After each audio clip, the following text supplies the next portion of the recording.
Dear students, आज हम बात करने वाले हैं विद्युत द्विध्रुव के कारण उत्पन्न विद्युत क्षेत्र की तीव्रता ज्ञात करना। Intensity of electric field due to an electric dipole. तो विद्युत द्विध्रुव के कारण उत्पन्न विद्युत क्षेत्र तीव्रता हम दो स्थितियों में ज्ञात कर सकते हैं, जिसमें पहली स्थिति जो है बहुत इम्पोर्टेंट है। टॉपिक जो है बहुत वेरी इम्पोर्टेंट है।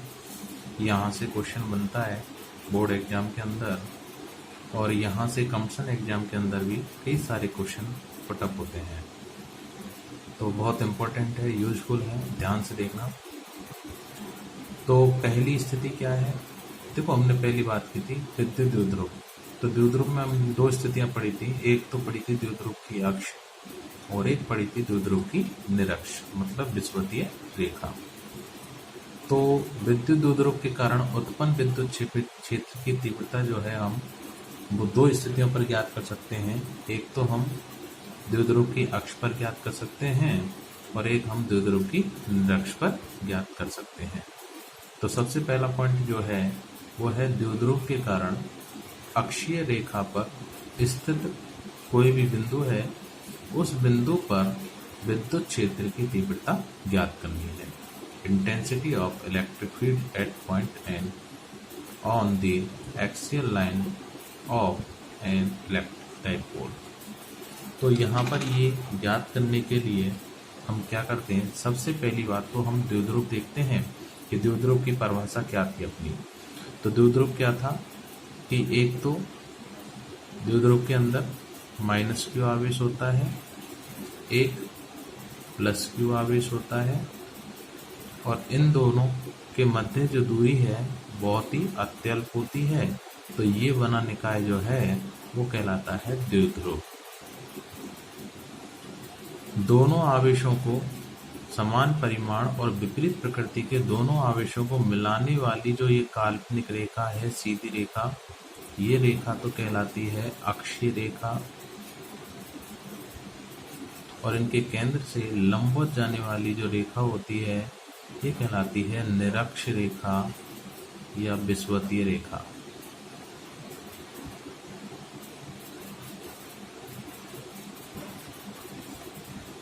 तो अपना जो पॉइंट है वो ये है कि हमें इस अक्ष रेखा पर कोई बिंदु लेना है और उस बिंदु पर हमें क्षेत्र की तीव्रता ज्ञात करनी है।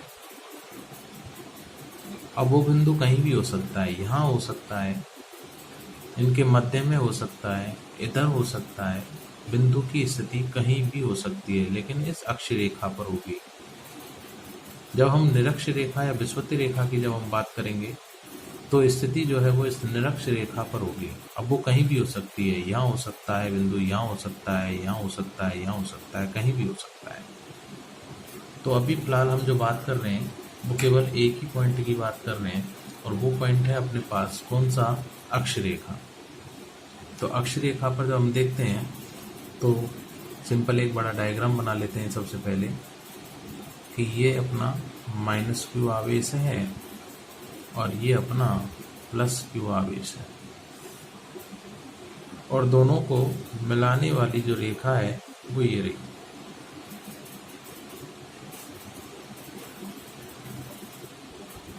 और ये रेखा कहलाती है अक्षीय रेखा।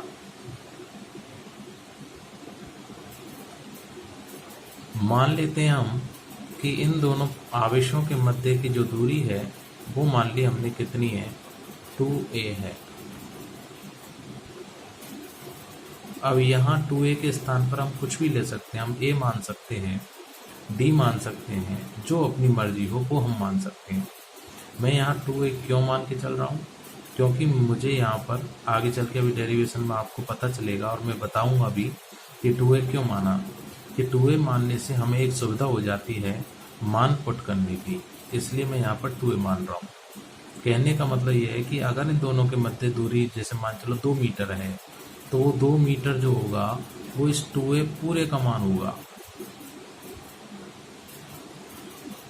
दोनों को मिलाने वाली काल्पनिक रेखा ये हो गई, जिसको हम अक्षीय रेखा कह रहे हैं। और इन दोनों आवेशों के मध्य का जो पॉइंट है वो मान लिया मैंने ये केंद्र बिंदु है दोनों का, वो पॉइंट। जब ये केंद्र बिंदु होगा तो इन दोनों आवेशों की ये वाली जो दूरी होगी यहाँ से यहाँ तक की, ये क्या हो गई, आधी हो गई 2a की। तो 2a की आधी हो गई तो कितना हो गया मान, a हो गया। ऐसे यहाँ से इसमें देखें तो इसका मान कितना हो गया, a हो गया। a प्लस a बराबर 2a। अब हम कोई पॉइंट मानते हैं जिस पर हमें विद्युत क्षेत्र तीव्रता ज्ञात करनी है। तो पॉइंट मान कहीं भी मान लो, यहाँ मान लो पॉइंट, यहाँ मान लो, यहाँ मान लो, यहाँ मान लो। तो मैं वो पॉइंट में यहाँ मान के चल रहा हूँ, मान लिया कि वो पॉइंट ये रहा P, जिस पर हमें विद्युत क्षेत्र की तीव्रता ज्ञात करनी है। तो याद करो अध्यारोपण सिद्धांत में मैंने एक चीज बताई थी आपको कि जिस पॉइंट पर हमें बल ज्ञात करना हो, परिणामी या फिर क्षेत्र की तीव्रता ज्ञात करनी हो, तो ज्ञात करने के लिए हम क्या करते हैं, उस पॉइंट पर एक परीक्षण आवेश की कल्पना करते हैं। तो मान लिया हमने एक परीक्षण आवेश की कल्पना कर दी और वो मान लिया मैंने कितना है, Q0 है। तो अब यहाँ देखो कि इस Q0 आवेश पर इस पूरे निकाय के कारण कितने बल लग रहे हैं। तो इस Q0 आवेश पर जब हम बल की प्रकृति देखेंगे तो कितने बल लगेंगे कि इस निकाय में कितने आवेश हैं, 2 आवेश हैं। तो एक बल तो ये लगाएगा इस पर और एक बल ये लगाएगा इस पर। ठीक, इसका मतलब कि इस आवेश पर जिस पर हमें क्षेत्र तीव्रता ज्ञात करनी है, उस आवेश पर यहाँ पर 2 बल कार्य कर रहे हैं, एक तो -q के कारण और एक +q के कारण। अच्छा, एक बात और कि जब भी हम इस निर्देशित पॉइंट, जो निर्देशित पॉइंट है जिस पर हमें क्षेत्र तीव्रता ज्ञात करनी है, इसकी जब भी हम दूरी देखेंगे तो दूरी जो देखी जाती है वो मूल बिंदु से देखी जाती है। और यहाँ पर जो निकाय है, इस निकाय का जो मूल बिंदु है वो सेंटर मान रहे हैं। क्यों? क्योंकि हम जानते हैं कूलॉम बल संरक्षी बल होते हैं जो कि दूरी पर निर्भर करते हैं, केंद्रीय संरक्षी बल है। तो हम यहाँ इस P पॉइंट की जो दूरी मान के चलेंगे, उस P पॉइंट की जो दूरी होगी हम केंद्र से मानेंगे।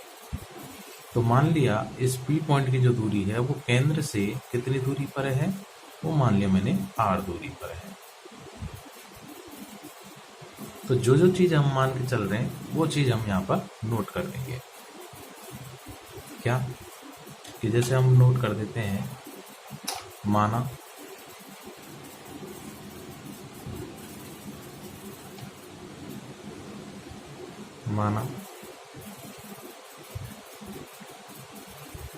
चित्रानुसार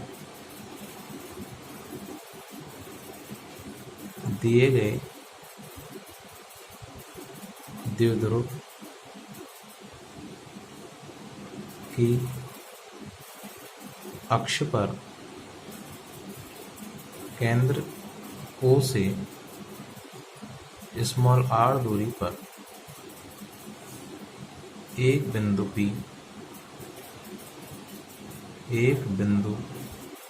P स्थित है। जिस पर विद्युत क्षेत्र की तीव्रता ज्ञात करने के लिए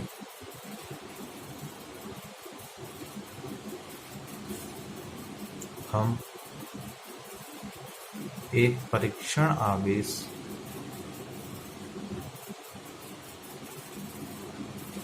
Q0 की कल्पना करते हैं। मतलब जो जो चीज हमने यहाँ पर की है चित्र में, वो सारी हमने वो बात जो है वो यहाँ पर नोट कर दी। तो ये नोट करने के लिए अपनी भाषा में हम कुछ भी लिख सकते हैं, कैसे भी लिख सकते हैं, जो जो चीज हम यहाँ पर कर रहे हैं। ठीक, तो अब यहाँ देखते हैं कि किस आवेश के कारण कौन सा बल किस दिशा में लगेगा। तो देखना कि इस +q के कारण इस P पर जो बल लगेगा वो किधर लगेगा। पहली बात तो दोनों कैसी प्रकृति है, परीक्षण आवेश जो होता है वो हमेशा पॉजिटिव होता है। तो इस प्लस क्यू के कारण इस प्लस क्यू जीरो पर जो बल लगेगा वो कैसा लगेगा, प्रतिकर्षण। क्यों लगेगा, क्योंकि दोनों सजातीय आवेश हैं।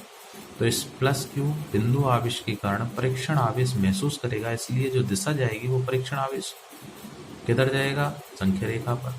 तो देखते हैं, तो प्लस क्यू के कारण इस पर जो आवेश पर बल लगेगा वो प्रतिकर्षण, इसका मतलब ये किधर भागेगा, बाहर की ओर। तो जिधर बल की दिशा होती है उधर ही क्षेत्र की तीव्रता होती है। तो इस क्षेत्र की तीव्रता की दिशा मान ली मैंने इधर है, किसके कारण, प्लस क्यू के कारण। मान लिया कौन सा है वो, मैंने मान लिया E1 है, E1 वेक्टर। अच्छा, माइनस क्यू क्या करेगा, इसको आकर्षित। क्यों, विजातीय आवेश है, ये माइनस है ये प्लस है, तो कौन सा बल, आकर्षण। तो ये किधर भागेगा, माइनस क्यू की ओर। तो इसका मतलब बल की दिशा हो गई ये, और यही दिशा होगी किसकी, विद्युत क्षेत्र की तीव्रता की। तो मान लिया माइनस क्यू के कारण क्षेत्र तीव्रता कितनी है, E2 वेक्टर। अच्छा, जब मैं प्लस क्यू के कारण क्षेत्र तीव्रता निकालूंगा तो दूरी जो लूंगा मैं इन दोनों के मध्य की लूंगा। तो इन दोनों के मध्य की दूरी कितनी रही, तो देखना यहाँ से केंद्र से यहाँ तक की दूरी कितनी, R, और यहाँ से यहाँ तक की कितनी, A। तो टोटल दूरी तो R, जिसमें से A इसको निकाल दो तो ये कितनी बची, R माइनस A। मतलब टोटल में से ये हटा दो, ये बच जाएगी, ठीक। अच्छा, जब माइनस क्यू के कारण देखूंगा मैं यहाँ पर, तो जो दूरी लूंगा वो कौन सी लूंगा, वो यहाँ से लूंगा। तो यहाँ से यहाँ तक की कितनी, 2A, यहाँ से यहाँ तक की कितनी, R माइनस A। या फिर मैं दूसरे तरीके से कह सकता हूँ कि साहब यहाँ से यहाँ तक की कितनी, R, और यहाँ से यहाँ तक की कितनी, A। तो टोटल कितनी हो गई, तो टोटल हो गई R प्लस A। तो जो चीज हमने यहाँ पर की है उसको मैं नोट डाउन कर रहा हूँ, देखना ध्यान से। अतः चित्रानुसार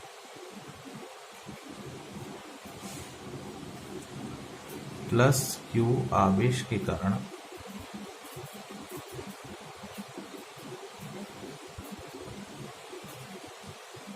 बिंदु आवेश है, प्लस क्यू आवेश के कारण बिंदु P पर विद्युत क्षेत्र की तीव्रता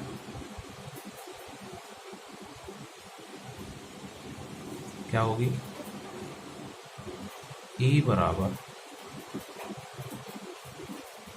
KQ अपॉन R स्क्वायर होती है। बिंदु आवेश के कारण क्षेत्र की तीव्रता जो होती है किसी बिंदु पर, इस बिंदु पर जैसे हमने निकाला था ये प्लस क्यू आवेश था, तो इस बिंदु पर क्षेत्र तीव्रता आई थी KQ अपॉन R स्क्वायर, ठीक। तो यहाँ लिख देता हूं मैं K, और Q कौन सा होगा, ये वाला होगा, अपॉन R, दूरी कितनी है दोनों के मध्य की, R माइनस A। तो R माइनस A का होल स्क्वायर, समीकरण नंबर 1। ध्यान रहिए मैं यहाँ पर परिमाण लेके चल रहा हूँ। तो मैंने पहले बोला था सदिश राशियों में चाहे प्लस हो चाहे माइनस हो, परिमाण हमेशा पॉजिटिव लेके चलते हैं, ठीक। दिशा इसकी किधर होगी, ध्यान रहिए, ये मैं A पॉइंट मान लूँ, ये B पॉइंट मान लूँ, तो दिशा हो गई B से P की ओर, ठीक है, P से B। अच्छा, सेकंड आवेश की बात करें तो माइनस क्यू आवेश के कारण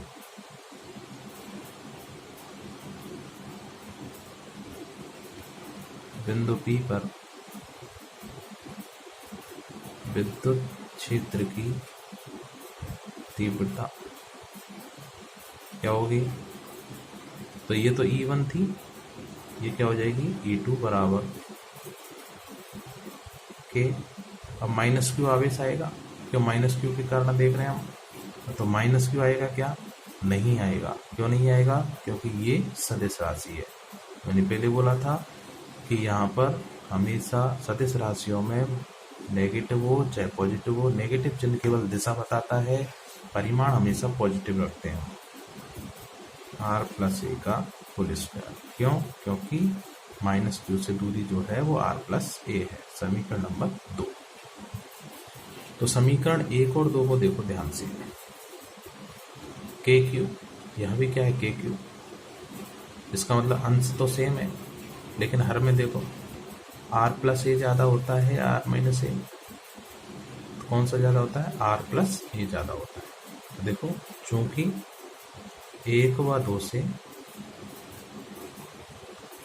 are plus A greater than है आर माइनस ए, तो इनका स्क्वायर भी यही होगा।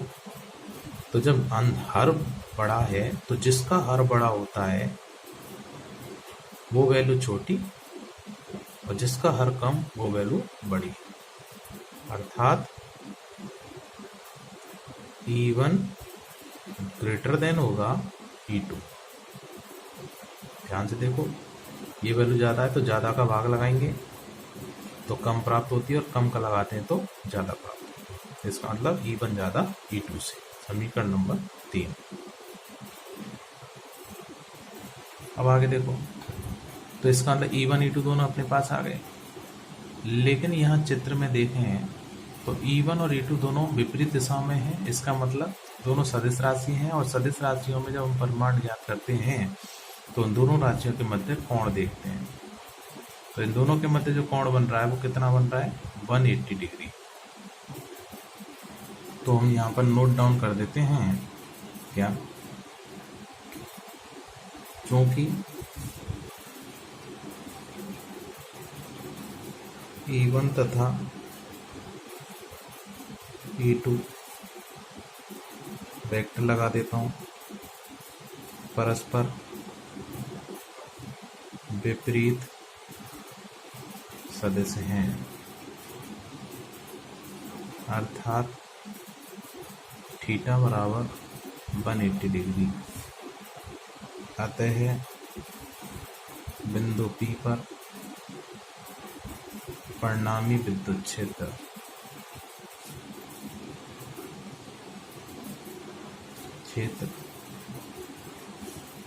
क्या हो जाएगा, E वेक्टर बराबर E1 vector plus E2 vector, यही होगा।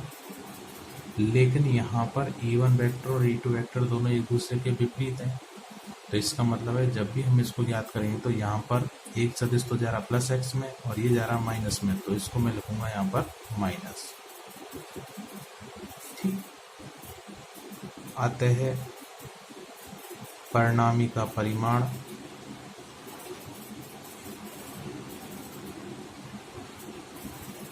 तो परिमाण क्या होगा, सदिश राशियों में ये वेक्टर का मोड़ बराबर अंडर रूट E1 का स्क्वायर प्लस E2 का square plus 2E1 E2 cos, कितना है दोनों के मध्य कोण, 180 डिग्री, और कॉस 180 का मान होता है -1। अब हम बात करते हैं जब -1 है तो इसका मतलब E वेक्टर का मोड़ आ गया अपने पास under root E1 square plus E2 square plus 2E1 E2 into -1। तो यहाँ से आ जाएगा E वेक्टर बराबर अंडर रूट, अब देखो ध्यान से, E1 का स्क्वायर प्लस E2 का स्क्वायर माइनस 2E1 E2। तो याद करो अपने पास एक फॉर्मूला होता है A square plus B square minus 2AB बराबर होता है A plus A minus B का होल स्क्वायर। ठीक, तो इसका मतलब इसके स्थान पर मैं ऐसा लिख सकता हूँ, कौन सा मान ज़्यादा है अपना, ये देखेंगे हम। तो E1 ज़्यादा था इसलिए E1 माइनस E2 करेंगे, और इसका होल स्क्वायर और अंडर रूट से स्क्वायर कैंसिल आउट, तो ये आ गया E वेक्टर बराबर E1 माइनस E2। तो अपने पास समीकरण थे 1 और 2, ये दोनों समीकरण थे अपने पास, इन दोनों से मान मैं वहाँ पर रख रहा हूँ। तो समीकरण 1 व 2 से मान रखने पर क्या होगा, E बराबर परिणामी के परिमाण को हम ऐसे भी लिख सकते हैं, अगर वेक्टर लगाते हैं तो मोड़ लगाएंगे साथ में, अगर मोड़ नहीं लगा रहे तो वेक्टर भी नहीं लगाएंगे, तो ये परिणामी का परिमाण कहलाएगा। तो E1 का मान है KQ/R - A का होल स्क्वायर, क्यों ज़्यादा वैल्यू है इसलिए, माइनस KQ/R + A का होल स्क्वायर। तो देखो ध्यान से, E बराबर आ जाएगा, KQ कॉमन आ गया, क्या बचा 1/R - A का whole square minus R + A का होल स्क्वायर। एलसीएम लेते हैं, तो एलसीएम क्या आ गया अपने पास, KQ, एलसीएम आ गया R - A का whole square into R + A का होल स्क्वायर, दोनों का निकाल लिया मैंने। अब जब R - A के होल स्क्वायर का भाग लगाऊंगा तो क्या बचेगा, R + A का होल स्क्वायर माइनस इसका भाग लगाऊंगा तो क्या बचेगा, R - A का होल स्क्वायर, या E बराबर KQ क्या हुआ, यहाँ से जब होल स्क्वायर है तो गुणा में स्क्वायर दोनों पे इस प्रकार चल सकता है, R + A का दोनों का होल स्क्वायर, क्यों गुणा में घात बढ़ जाती है, और इसको खोलेंगे तो क्या होगा, R + A का R + R² + A² plus 2AR minus R², देखो अंदर वाले चिन्ह चेंज हो जाएंगे, तो इसके साथ तो प्लस आएगा तो माइनस हो गया, और जब खोलेंगे तो -2AR आएगा, 2AR माइनस का आएगा, जो कि बाहर माइनस के चिन्ह के साथ क्या हो जाएगा, प्लस हो जाएगा।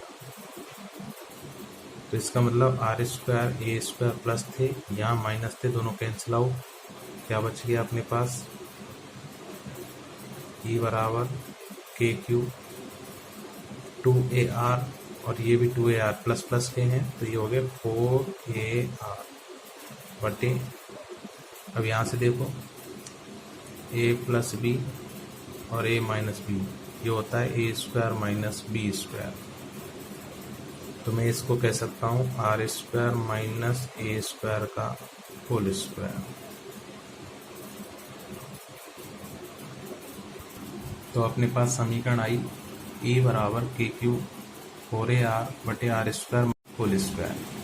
अब हम बात करते हैं कि यहाँ पर ये जो वैल्यू दिख रही है अपनी, इसके बारे में चर्चा करते हैं। तो देखो ध्यान से कि जो R का मान था, ये चित्र था अपना, -Q + Q, दोनों के मध्य दूरी 2a थी, जो कि बहुत अत्यल्प होती है, लगभग 0 के बराबर होती है, लेकिन 0 नहीं होती, और ये बिंदु P कितनी भी दूरी पर हो सकता है। इसका मतलब केंद्र से O से ये P बिंदु जो है वो R दूरी पर है, तो इसका मतलब R का जो मान है वो A से क्या रहेगा, A से, A का मतलब आधी, इस 2a अल्प है तो A इससे आधी है, मतलब इससे भी और छोटा मान है, जो कि R की तुलना में बहुत कम है। इसका मतलब कि जैसे अगर मैं A का मान मानूं 0.0005, तो याद करो, देखो यहाँ से जब मैं इसका स्क्वायर करूँगा, ये A का मान है, जब मैं इसका स्क्वायर करूँगा तो कितना आएगा, 5 25, 4 अंक है, दूसरा स्क्वायर और है, स्क्वायर है, तो इसका मतलब 8 अंक, 1 2 3 4 5 6 7 8, ये लो, ये मान निकल के आएगा गुणा करने पर। इसका मतलब और भी छोटा मान हो गया, जो कि लगभग 0 के बराबर है। तो इसका मतलब हम कह सकते हैं, क्या मान सकते हैं आप, कि यदि R > क्या हो, A हो, तब R square minus A square, मतलब किसी भी संख्या में से अगर मैं इस संख्या को घटाऊंगा तो लगभग ये संख्या आर स्क्वायर के बराबर ही आएगी। ठीक, तो इसका मतलब मैं क्या लिख सकता हूँ, क्या ई बराबर के क्यू 4AR बटे आर स्क्वायर का स्क्वायर। तो ये आ गया यहाँ से ई बराबर के क्यू, इसको मैं तोड़ रहा हूँ थोड़ा, तो इसको लिख सकता हूँ मैं 2A इंटू 2R, अपनी सुविधा के लिए लिख रहा हूँ थोड़ा, और ये हो गया आर की घात 4। तो देखो गौर से, तो 2 दूनी 4 AR, ठीक है। तो यहाँ से देखो आर से एक आर गया, और ये बच गया यहाँ से ई बराबर के क्यू इंटू 2A लिख देता हूँ, क्यू इंटू 2A लिख देता हूँ, और 2 को मैं बाहर निकाल रहा हूँ, बटे ये बच गया आर की घात 3। और चूंकि हम जानते हैं कि क्यू इंटू 2A क्या था, एक आवेश का परिमाण और दोनों के बीच की दूरी का गुणनफल, ये था द्विध्रुव आघूर्ण, विद्युत द्विध्रुव आघूर्ण। तो इसका मतलब हम लिख सकते हैं इसको E बराबर 2kP अपॉन आर क्यू।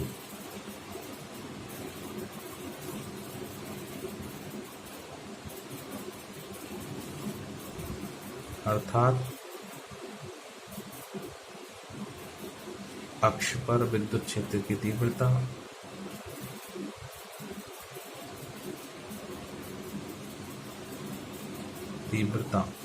किस किस राशि पर निर्भर कर रही है।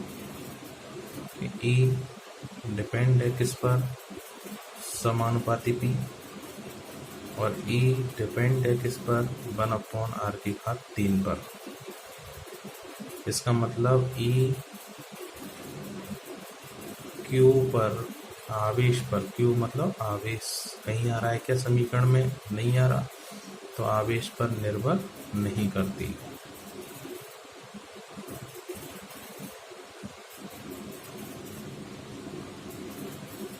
तो विद्युत क्षेत्र तीव्रता आवेश पर निर्भर नहीं करती, किस पर डिपेंड करती है, एक तो द्विध्रुव आघूर्ण पर और एक बीच की दूरी पर। तो बीच की दूरी पर किस प्रकार, 1/r3, मतलब E समानुपाती r की घात -3। क्वेश्चन पूछा जा सकता है कंपटीशन एग्जाम में कि अक्ष पर विद्युत क्षेत्र तीव्रता दूरी की किस घात के समानुपाती, तो समानुपाती होगी -3 के, और पूछे व्युत्क्रमानुपाती तो होती है 3 के। ओके।